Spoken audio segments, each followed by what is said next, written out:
Llegamos al momento de hablar de salud. Ya está en el estudio Mar Romero Sara, lista para hablar entonces de la pandemia. Mar, pero empezamos en Madrid, porque las listas de espera para la sanidad pública en la capital española se han multiplicado desde la pandemia de COVID-19. ¿Qué sabemos sobre este problema, Mar? Pues es un problema que crece y crece desde hace semanas. Actualmente ya son 750.000 los madrileños que están esperando a poderse hacer cirugías, a poderse visitar con especialistas, a poder hacerse pruebas médicas. Eso, para hacernos una idea, representa el 11% de la población de la capital española. Esos niveles son niveles nunca vistos antes y precisamente por eso Laura Cambó, nuestra periodista en la capital española, nos detalla con más precisión qué pasa con esta situación. Es la primera vez que la Comunidad de Madrid supera el 500.000 de pacientes en lista de espera para un especialista. Entre ellos conocimos a Paul, es repartidor en bicicleta. Tuvo un accidente en julio, tiene que ver a un fisioterapeuta, pero no le dan cita y mientras no puede trabajar. Si me hubieran dado la terapia ya hace un mes y medio, ya estuviera recuperado. Realmente estuviera recuperado, seguro. Pero tarda. La terapia está tardando más de un mes y medio. Y no tengo terapia de la rodilla, sigue inflamada, sigo sin poder caminar, sigo sin poder hacer actividades físicas, sin esfuerzo físico, sin nada. Hay que sumar 150.000 personas que aguardan una prueba diagnóstica y 100.000 personas que esperan una operación. Las listas de espera para los centros de salud también se han incrementado en un 36% en menos de un año. Según la doctora María Justicia, la calidad asistencial se ha empeorado. Tenemos listas de pacientes que superan en muchos casos 50, 60, 70 pacientes al día, cosa que es inconcebible en otros países fuera de España. El tiempo de asistencia por paciente en muchos casos no supera los 5 minutos.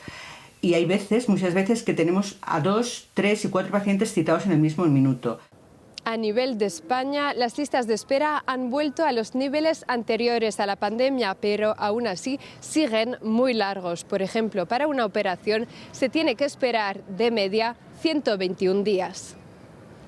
Gracias entonces al informe de nuestra corresponsal en Madrid, de Laura Cambó, para hablar de esta situación sanitaria que se vive en la capital española. Vamos ahora a dejar a un lado la pandemia y Madrid, porque la Organización Mundial de la Salud pidió que se elimine el cáncer de cuello uterino, Mar.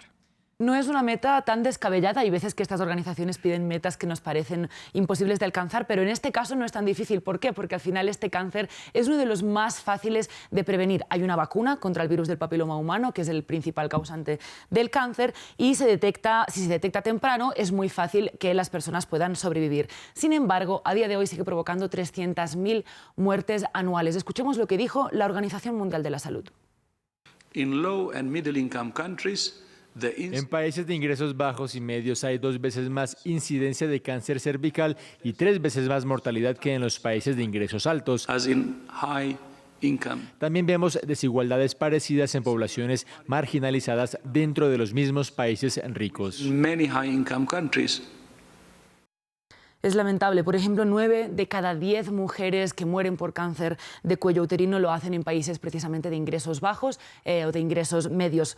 ¿Por qué sucede eso? Pues la respuesta también está a veces en las cifras de la misma Organización Mundial de la Salud, y es que estos países de ingresos bajos, de ingresos medios, no tienen acceso a la vacuna. Por ejemplo, el 25% o el 30% de los países en la escala más baja de recursos no tienen acceso a la vacuna contra el virus del papiloma humano. Una cifra totalmente dispar cuando se compara con los países ricos, donde el 85% de sus gobiernos distribuyen con regularidad la vacuna contra el virus del papiloma humano. Parte de la razón también de esta desigualdad es el coste que tiene esta vacuna, ¿no? Hay 3 vacunas aprobadas contra el virus del papiloma humano, 2 de la farmacéutica Merck, una de GlaxoSmithKline, y el tratamiento, que son varias dosis, puede llegar a costar entre 300 y 500 dólares por persona. Un precio totalmente inasequible ni para las personas ni para los gobiernos de los países que no tienen recursos. Y lo peor de todo, además, Raúl, es que hace poco se supo, había un estudio que nombrábamos aquí mismo, que esta vacuna realmente funciona. Cuando se administraba en Reino Unido en niñas entre 12 y 13 años, había reducido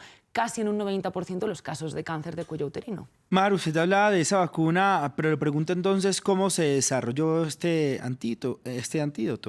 Pues me gusta mucho que me hagas esa pregunta porque me gusta mucho la historia, entonces vamos a hablar brevemente de eso, y es que la vacuna contra el virus del papiloma humano se logró desarrollar en parte gracias a unas células muy especiales que se llaman las células HeLa, que vienen del nombre Henrietta Lacks. Ella era una mujer negra de clase trabajadora que vivía en Estados Unidos y que en los años 50 se acercó a un hospital de Baltimore, al hospital Johns Hopkins, de hecho, que era el único que atendía, uno de los únicos que atendía a personas negras en el país en ese momento, porque tenía síntomas precisamente de cáncer de cuello uterino. Efectivamente, descubrieron que tenía un tumor muy agresivo que terminó con su vida solo 9 meses después de haber acudido a la consulta, a los 31 años, pero el motivo por el cual esta mujer pasó a la historia es que le extrajeron una muestra de estas células cancerosas sin su consentimiento y sin su conocimiento, y descubrieron luego, fuera de la consulta, que estas células se estaban reproduciendo de manera pues prácticamente infinita, precisamente por un cambio introducido en su ADN por el virus del papiloma humano.